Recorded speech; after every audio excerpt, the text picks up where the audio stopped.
Trading with CJ commented on one of my videos asking for another portfolio update, so that's exactly what I'm going to do for you guys today.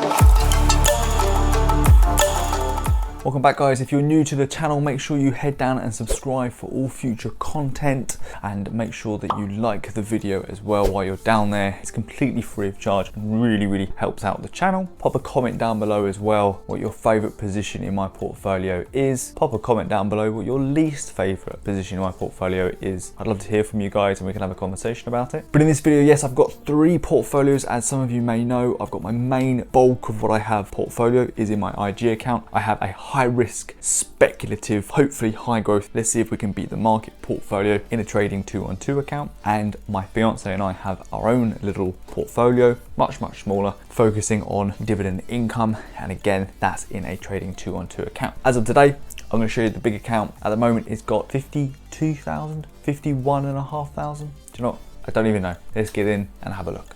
Right, here we are then, boys and girls. Straight into the portfolio. I currently have 52 positions. 10 of those are the EV stocks that I did as an experiment, so we'll look over those as well. So 42 positions really, and actually one of them is supposed to be in my high growth account, but it's not. So 41 positions really. As you can see, it's Sunday, so the market's closed, so we're not fluctuating around. So we have 52,077p in the portfolio, and I've got £1,253.42 to spend. That'll be spent this coming week, no doubt. I haven't decided at all what I'm going to be buying yet, and I may look to juggle some things around in the portfolio as well. I've been thinking about selling out of Walt Disney for a while because there's no dividend anymore, and one or two others, but we'll cross that bridge next week when we come to it. Other notable things to add is I've gone for the dark theme IG now, same as Trading212, just so there's a bit of continuity between my platforms. And another thing to add is I've now got the monetary value of what I gained on the side here. We're going to go down via percentage gain from top to bottom. So a lot of these you're going to know. Tesla, biggest holding in my portfolio,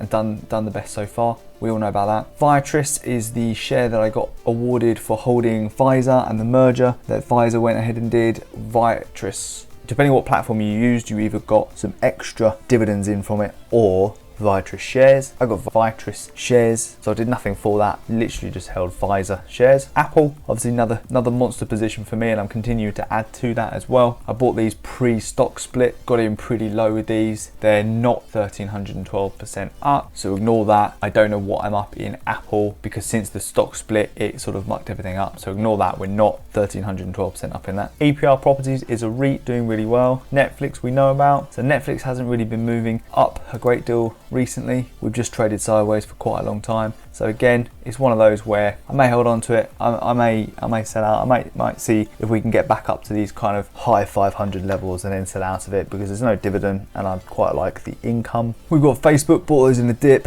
Wynn Resorts, they've come bounce back quite well. I'm going to hold on to leisure travel companies for a while now, just because once the world gets straightened out, those will come back up and there could be good gains to be had there. Walt Disney, as I said, may sell out of that. Workhorse has had a monster week, as has Neo, as has Nikola, all part of my 10 EV stock experiment that I did, buying into those. Vanguard REIT ETF doing pretty well. All the Vanguard ETFs doing quite well, so the total stock market one there. And down here we've got the S&P 500 one, which again I've just added another share to as well. I'll keep building that position forever and a day. Store Capital Corporation doing pretty well, 22 positions in that, a reasonable amount, nearly $700. Lordstown, again, had a great week. Part of the EV experiment, buying the 10 top EV stocks. I'll take a video I did if you want to kind of check that out. Boeing, again, part of the travel sector. Going to hold on to that just for the little while longer, just to see if this year brings any more gains in Boeing and also in Carnival. We've got Simon Property Group in the middle there. Really popular REIT. Check them out. Pretty safe place to put your money, relatively. Don't quote me on that.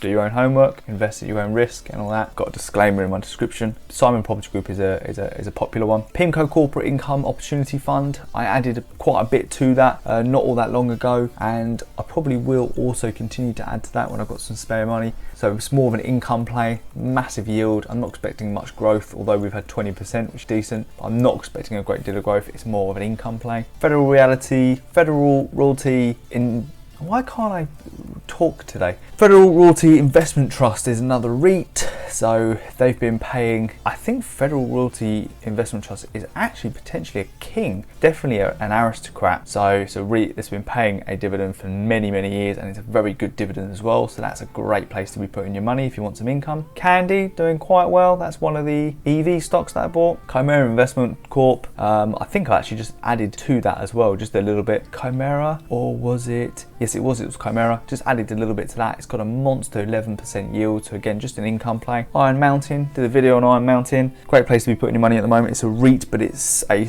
data storage REIT. Procter & Gamble, don't really need to say much about them at all. Annaly Capital Management, again, another high dividend paying. I think it's around 11% at the moment, so it would just be an income play, not expecting a great deal of growth from them. It's not a growth play, it's not cyclical, it's not a value play. It's purely, although it was a value when I bought it, it's purely an income play. Up 9%, which is, you know, not to be sniffed at, but it's producing an 11% return, which is fantastic. Haven't got a huge position in that, $400 worth. ExxonMobil, everyone knows ExxonMobil, and actually there's moments they're doing some great things at the moment. I always knew they would. Look, they're a massive company. Oil and gas companies are not the future now, we know that, and ExxonMobil are diversifying and adapting. I knew they would. There were a lot of people hating on them a little bit, saying, oh, they're old hat, they're going to die out like the dinosaurs because they've got oil and gas. But look, they're a big enough company, they're not stupid. They will adapt, I'm sure they will. Could be some big things coming from this company in the future. Again, value play for me to begin with, and income. Bought it at a reasonable level, 8.5% up at the moment, not to be sniffed at. Global X Super Dividend REIT ETF, another REIT ETF similar to the Vanguard one, but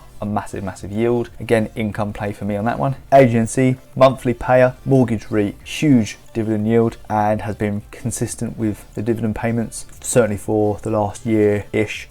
Pays monthly. I get about £15-16 every single month from AGNC. Li Auto and XPeng, again, both EV stocks that I bought in that experiment, both up just. Vanguard International High Dividend Yield ETF, bought those recently. Should continue to add to those really. Only got £244 worth, so not a great deal, but just another solid ETF by Vanguard that you can just keep plowing your money into and grow wealth. That's what we're all in it for. Byline RX, that's a penny stock. Now, this should be in my high growth portfolio on Trading212, but the Trading212 ISA account that I'm using for my high growth portfolio does not support BLRX, Byline RX, so I've had to purchase them in my IG account. I've only got $92 worth, but I'm hoping to and expecting some big things from Byline. I might put some more into that actually. My risk tolerance at the time was low, so I'll review that this week and just see what happens to the share price. I may add to that. Altria Group, like Altria Group, King, Dividend King, massive dividend yield. Again, I feel it's probably quite a safe place to put your money. A lot of people were saying that, again, like ExxonMobil, old hat, don't know where they're going. They're in cigarettes and things like that people aren't smoking anymore. It's not the fact. They're in e-cigarettes a lot now.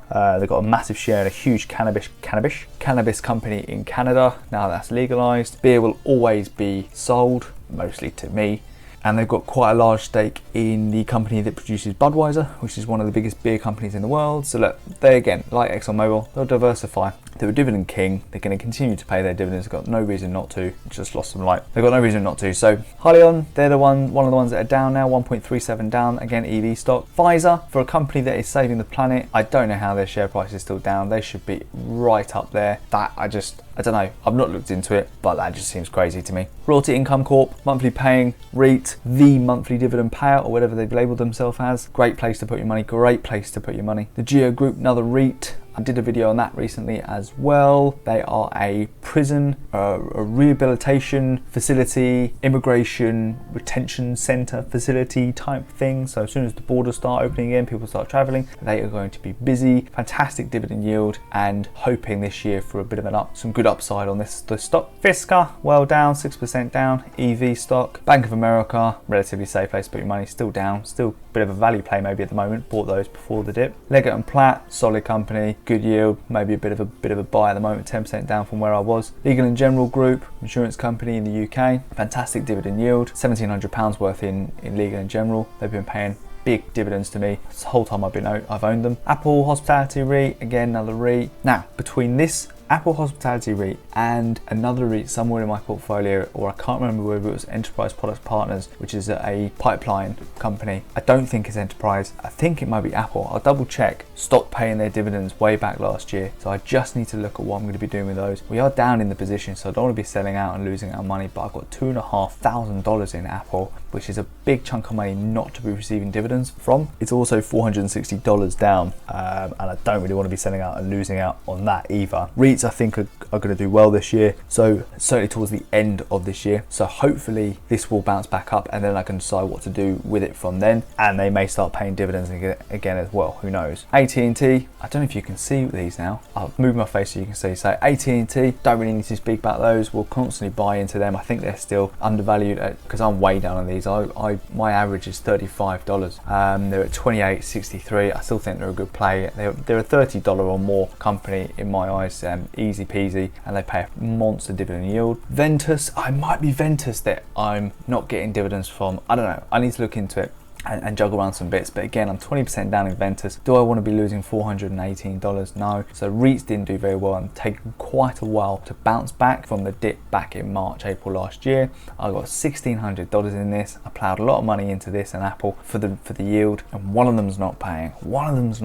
So I'll check that out. Vodafone, monster company, monster mobile group in the UK, like your AT&T over the pond, pays a massive dividend. And actual fact, I'm due my dividends this month coming up February, and I'll be getting £75-80 in dividends from Vodafone, which is wicked because they pay bi-annually, so you get a much bigger lump sum. So just on Vodafone quickly, I'll just show you. So January 40 last year, £40 in dividends. February was 155, and then bi-annually down 175 in August, and that's when Vodafone they pay February and August. So I then had some great months leading up to that because I was continually adding to the portfolio. So I'm going to have a flying month in February, no doubt. So I'm hoping to break the £200 in a month in dividends this coming month. Stay tuned. I will do a video on it. Enterprise Products Partners, pipeline company in the US, massively down on that. We'll just hold those. Said I'm pretty sure they are still paying dividends, so just hold. No reason to sell out of those. EasyJet, travel company, let's just hold that.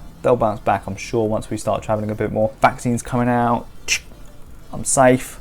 Let's go on holiday. HSBC, just crap, doing awful. Don't know why, not looked into it. I hope you haven't come to watch this video because I'm going to explain in great detail what company's going to start doing well and why they're doing bad. I don't know. I'm not looked into it. HSBC will hold, still paying a dividend, will hold forever. And then the two at the bottom here, Luckin Coffee and STM Group. If you haven't watched my videos before, I'll show you what happened to Luckin Coffee. That's exactly what happened to Luckin Coffee. The little white dot you can see where my cursor is that green candle is where I bought into Luckin Coffee. I had then a day, and then it went down 92%. So, scandal came out, smudging sales figures. They're now not tradable, I don't think. I think you've got a call to close the position because they're now not listed. They are under investigation still, I believe. So that wasn't the best investment ever, but I only put £250 in. And actually it's bounced back from 92% down to 58. So the fact that they're still trading actually might have been a good time to get in around the $2. Buy up a few more shares. It's up at 10. Could have been a monster run. Look at that. Anyway, too late now.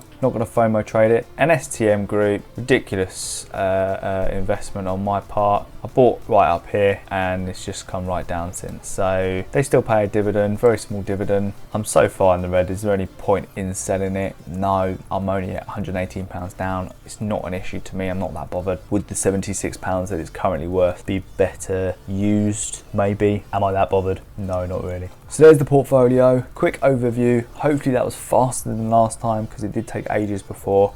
I'll kick you back out there. There we are, guys. So that's the portfolio. I didn't go too in-depth in that because I did a much more in-depth video the other day for the portfolio when it hit 50,000 and not a lot has really changed. I just highlighted the bits that have changed. I didn't want the video to go on forever, but I do love a portfolio review and I love looking at other people's portfolios and what they've got in it. So hopefully that's a little insight as to what I've got in my portfolio. So if you like the video, make sure you press the like button down below because I said it completely free of charge. It really helps out the channel, and subscribe if you haven't already for more content in the future. Drop a comment down below what your portfolio is at and what your favorite holding was in my portfolio, what your least favorite was, and we can have a conversation about it. So I'll leave that video there for you guys and I'll catch you guys in the next one.